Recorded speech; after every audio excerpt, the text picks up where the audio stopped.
Hey, I'm Booger Boy, and I'm learning pixel art. I've been watching Severance pretty religiously, and even though I'm kinda bummed that season 2 just wrapped up, I can't take my mind off this show. I was curious to see what a moment from the second season might look like as a GameBoy Advanced game, as well as trying out some perspective for pretty much the first time ever. My inspiration for this piece was a catwalk conversation between Mr. Milchick and Mr. Drummond, where Drummond tells Milchick that he uses too many big words.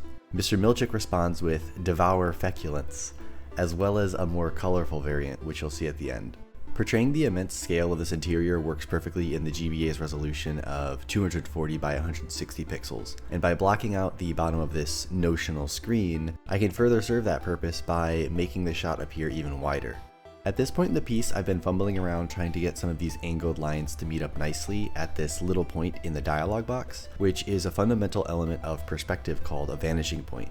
Honestly, the technical definitions are a little hard for me to understand, so an easy way to think about this type of perspective is to imagine you're standing on a railroad track and looking out at the horizon. You know logically that the railroad tracks are perfectly parallel the whole time, yet as they get further away, they appear to converge at the same spot on the horizon. That's the vanishing point. You can actually use several of these, but since I'm using only one vanishing point, what I'm doing here is called one point perspective. Once I got a hang of this technique, I chipped away at the rest of the scene until the values were in a good place, and then paused to think about the tone of the environment, literally and metaphorically.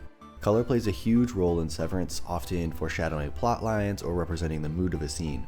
I tapped into that myself and used a blue that gave a cold, sterile, and almost oppressive feel that complemented the scale of the interior and the mood in the scene.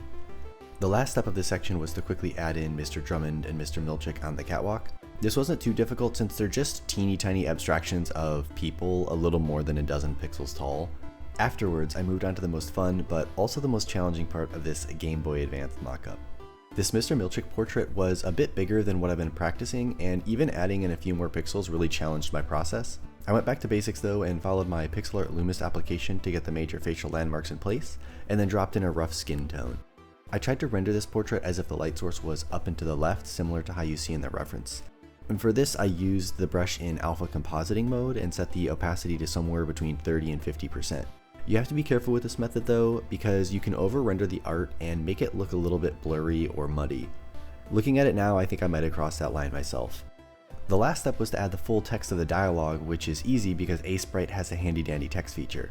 This piece pushed me way beyond my comfort zone. It's massive compared to what I usually produce, and I've never done perspective before, but despite the technical challenge, it was incredibly rewarding to make.